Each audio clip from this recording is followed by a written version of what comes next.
चुनाव आ गया है तो इनकम टैक्स भी आ गई है, आगे सीबीआई भी आ जाएगी, ईडी भी आ सकती है। तो ये तरह तरह के हथकंडे, लेकिन समाजवादी पार्टी इससे डरने वाली नहीं है। जैसे इनकम टैक्स के जो अधिकारी थे उनको अमित शाह जी अपनी हेलीकॉप्टर में बैठा के ला करके उत्तर प्रदेश में लाए हैं। अमित शाह ठीक उसी तरह से ये लोग बंगाल भी ले गए थे बैठा करके। वहाँ की जनता ने इनका क्या हश्र किया, यहाँ की जनता भी वही हश्र किया। एक आपराधिक पृष्ठभूमि से आने वाले व्यक्ति का बचाव किया, जिसने खुले तौर पे किसानों को धमकी दी।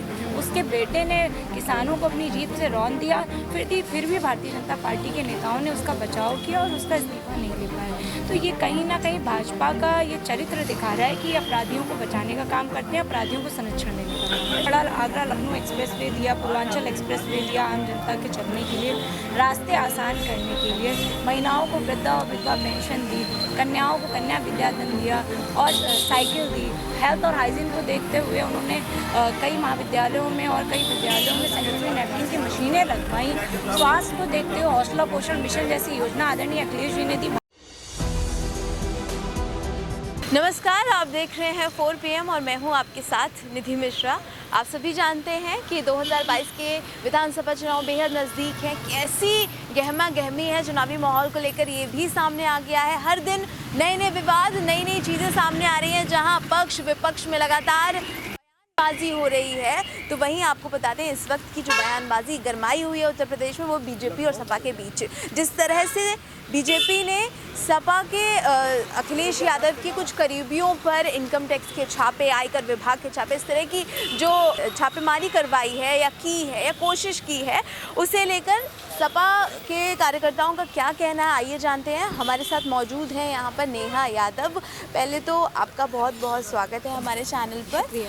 और पहली चीज़, शुरुआत ऐसे कि 2-3 दिन से ऐसा विवाद चल रहा है कि जिस तरह से आयकर का छापा पड़ा, आप लोगों उसे निंदनीय बता रहे हैं, कि हताश बता रहे हैं, कि डर गए हैं।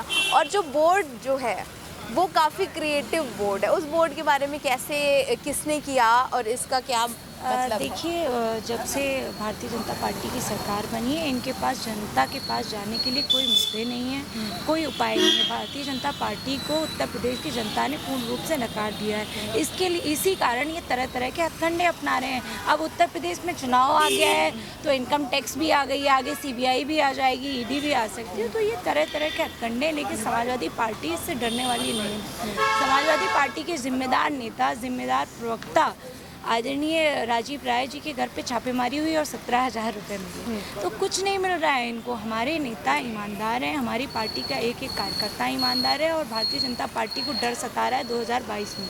2022 का डर है इन्हें, इसीलिए ये उल जलूल काम कर रहे हैं, इस तरह के हथकंडे अपना रहे हैं कि ये हताशा है इनकी, हताश है, निराश है, इसलिए ये इस तरह के हथकंडे अपना रहे हैं। अच्छा, सपा पार्टी विपक्ष लगातार ये भी सामने आ रहा है कि जो है अजय मिश्रा टेनी को लेकर भी आप लोग काफ़ी विरोध जता रहे हैं कि इस्तीफा होना चाहिए। अभी तक कोई कार्रवाई नहीं हुई, आगे की क्या है, मामला शांत हो गया है? देखिए, जिस तरह से इनकम टैक्स के जो अधिकारी थे उनको अमित शाह जी अपनी हेलीकॉप्टर में बैठा के ला करके उत्तर प्रदेश में लाए हैं। अमित शाह ठीक उसी तरह से ये लोग बंगाल भी ले गए थे बैठा करके। वहाँ की जनता ने इनका क्या हश्र किया, यहाँ की जनता भी वही हश्र किया। तो रही बात अजय मिश्रा टेनी की, तो जिस तरह से भारतीय जनता पार्टी के जिम्मेदार नेता बनते हैं जो लोग, उन्होंने जिस तरह से एक आपराधिक पृष्ठभूमि से आने वाले व्यक्ति का बचाव किया, जिसने खुले तौर पे किसानों को धमकी दी। उसके बेटे ने किसानों को अपनी जीप से रौंद दिया, फिर भी भारतीय जनता पार्टी के नेताओं ने उसका बचाव किया और उसका इस्तीफा नहीं ले पाए। तो ये कहीं ना कहीं भाजपा का ये चरित्र दिखा रहा है कि अपराधियों को बचाने का काम करते हैं, अपराधियों को संरक्षण देने का काम। अच्छा, आपको लगता है कि इन सब कामों से क्या समाजवादी पार्टी के जो कार्यकर्ता हैं, समाजवादी पार्टी की जो जोश है, उमंग है, चुनाव में कोई परिवर्तन आएगा? देखिए, 2022 में जनता का पूरा मूड समाजवादी पार्टी को जिताने का है। आप गांव-गांव दौरे कर लीजिए, हर क्षेत्र में घुमाइए, छात्र, नौजवान, युवा, महिलाएं, बेरोजगार, सब समाजवादी पार्टी के साथ हैं। बुद्धिजीवी वर्ग समाजवादी पार्टी के साथ है, शिक्षक समाजवादी पार्टी के साथ हैं, गरीब समाजवादी पार्टी के साथ हैं, महिलाएं समाजवादी पार्टी के साथ हैं, सब समाजवादी पार्टी के साथ हैं। भारतीय जनता पार्टी के साथ कुछ नहीं है। भारतीय जनता पार्टी के पास चुनाव में जाने के लिए कोई मुद्दा है ही नहीं। ये किस मुद्दे को लेकर चुनाव में जाएंगे, किस योजना को ये बता पाएंगे कि कोई योजना इनकी धरातल पर सफल नहीं हुई। समाजवादी पार्टी ने उत्तर प्रदेश में विकास के तमाम कार्य किए जिनको लेकर के वो क्षेत्र में जाएगी। तमाम कार्य, चाहे आप देख लीजिए, युवाओं को लैपटॉप, 18 लाख छात्रों को लैपटॉप आदरणीय अखिलेश जी ने दिया।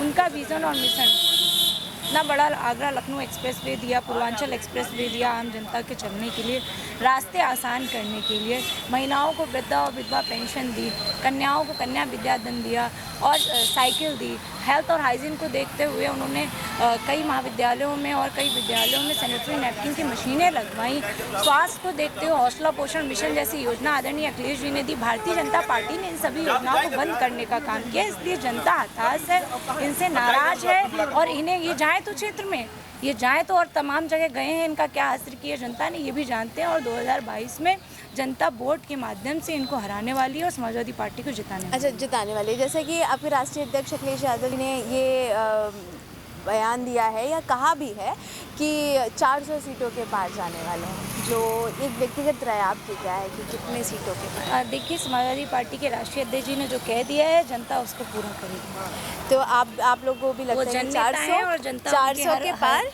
वो जननेता है और जनता उनके हर वक्तव्य को, हर मिशन को पूरा करेगी।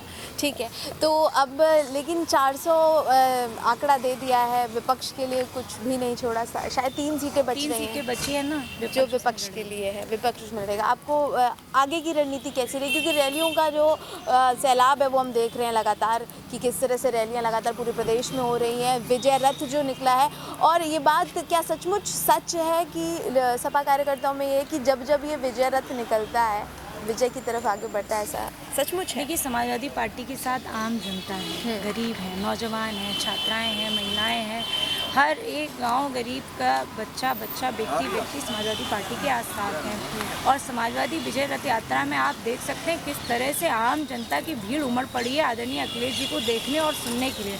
वहीं भारतीय जनता पार्टी का पूरा सिस्टम लग गया है, पूरी सरकार लग गई है, पूरा प्रशासन लग गया है, सारे अधिकारी लग गए हैं, सरकारी बसों का इस्तेमाल किया जा रहा है, सरकारी पैसे का इस्तेमाल किया जा रहा है, दुरुपयोग किया जा रहा है। उसके बावजूद भी इनके कार्यक्रमों में भीड़ नहीं जा रही है। आप देख लीजिए, इलाहाबाद में कार्यक्रम चल रहा है और अमरोहा, बरेली, मुरादाबाद, सीतापुर, कहाँ से इन्होंने सरकारी बसों में भीड़ भर करके भेजी है।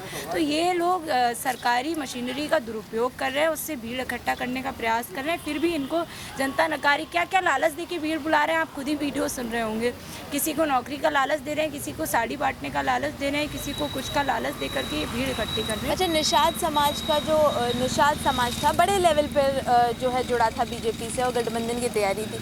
रविवार को जिस तरह महारैली का आयोजन किया गया, लोगों को बहुत उम्मीदें थी कि हाँ, हो सकता है कि निषाद समाज के लोगों को आरक्षण मिले। अब क्योंकि दोस्ती में दरार आ रही है, आप भी जानते हैं। ओबीसी के साथ भारतीय जनता पार्टी ने धोखाधड़ी की है। 69,000 शिक्षक भर्ती देख लीजिए, किस तरह आरक्षण पे डाका डाला है, किस तरह से छात्रों ने जब आरक्षण की मांग की, ओबीसी आयोग खुले तौर पे कह रहा है कि ओबीसी आरक्षण को छीना गया, फिर भी भारतीय जनता पार्टी के ओबीसी नेता अपने स्टूल की डर की वजह से बोल नहीं रहे हैं। तो कहीं ना कहीं ओबीसी इनसे नाराज है, हताश है, परेशान है और ओबीसी एक तरफा समाजवादी पार्टी के साथ खड़ा है। क्योंकि राष्ट्रीय अध्यक्ष अखिलेश यादव ने भी इस बात की जो है शुरुआत कर दी है कि हाँ, हो सकता है कि हम निषाद समाज, क्योंकि कई बार ऐसा हुआ है कि निषाद समाज के जो सांसद रहे हैं वो समाजवादी पार्टी के साथ रहे हैं, या फिर अगर देखा गया है तो दोस्ती की जो एक शुरुआत है, बेस है, वो भी यहीं से शुरू हुआ है। उनके साथ नकली निषाद होंगे, हमारे साथ दिसंबर प्रसाद निषाद जी है, जो कि असली निषाद हैं और निषादों के नेता हैं वो, और हमारे साथ में निषाद समुदाय है, हमारे साथ मल्लाह पूरी तरह से साथ में, और समाजवादी पार्टी की सरकार बनाने में अपना पूरा सहयोग है। 2022 में जो है क्लियर हो चुका है आप लोगों की तरफ से कि समाजवादी पार्टी आ रही है। जी बिल्कुल। आगे की रणनीति कैसी रहेगी? रैलियों के साथ साथ और क्या कुछ योजनाएं हैं जनता को लुभाने की? देखिए, अभी हमारा मैनिफेस्टो नहीं आया है, मैनिफेस्टो आ जाएगा तो हमारा मैनिफेस्टो विकास के मुद्दे पे होगा, विकास के मॉडल पे बना हुआ होगा और हम लोग विकास के मुद्दे पे चुनाव लड़ेंगे। भारतीय जनता पार्टी की तरह देश की राजनीति हमारा लक्ष्य नहीं है। भारतीय जनता पार्टी देश की भावना से राजनीति करती है, कहीं ना कहीं लोगों को लड़ाने का काम करती है। समाजवादी पार्टी विकास के मॉडल पे काम करती आई है और आगे भी विकास के मॉडल पे काम करेगी। अच्छा, एक सवाल और कि जैसा अभी राष्ट्रीय अध्यक्ष अखिलेश यादव ने ये कहा कि जो है कार्यालय के जितने, ऑफिस के जितने फ़ोन हैं वो ट्रैप हो रहे हैं और खुद योगी जी सुन रहे हैं, तो ये बात सच है, सच्चाई है? जासूसी का इनका पुराना रिकॉर्ड रहा है, आप उठा करके देख लीजिए। कहीं ना कहीं मतलब जासूसी चल रही है, ऐसा बिल्कुल जासूसी का इनका पुराना रिकॉर्ड रहा है। स्वयं अमित शाह जी ने देख लीजिए, एक बार एक महिला की जासूसी कराए, तो ये लोग किसी की भी जासूसी करा सकते हैं। इसमें तो आप एकदम इसको मानिए कि ये हर एक नेता समाजवादी पार्टी के ज़्यादातर नेताओं की जासूसी करा रहे होंगे, लेकिन भारतीय जनता पार्टी जासूसी भी करवाई। ये तो महिलाओं की जासूसी कराने में अव्वल पार्टी है। ये सबसे ज़्यादा, इस पार्टी के सारे नेता कहीं ना कहीं संलिप्त पाए जाते हैं इन सब चीज़ों में। तो इनकी आदत है दूसरे के घर में झांकने की, समाजवादी पार्टी लेकिन इनसे डरने वाली नहीं है, इनकी इन सब नीतियों से डरने वाली नहीं है। तो जैसा कि देखा आपने कि समाजवादी पार्टी के जो कार्यकर्ता हैं, प्रवक्ता हैं, नेता हैं, मंत्री हैं, सब पूरी तरह से तैयार हैं 2022 में कि अखिलेश यादव मुख्यमंत्री बनने के लिए पूरी तरह से तैयार हैं और उन्होंने तैयारी कर रखी है। और ये मुख्यमंत्री पद किसे मिलेगा, कैसे मिलेगा, कब मिलेगा, ये सब आप देखेंगे सिर्फ और सिर्फ 4 PM पर।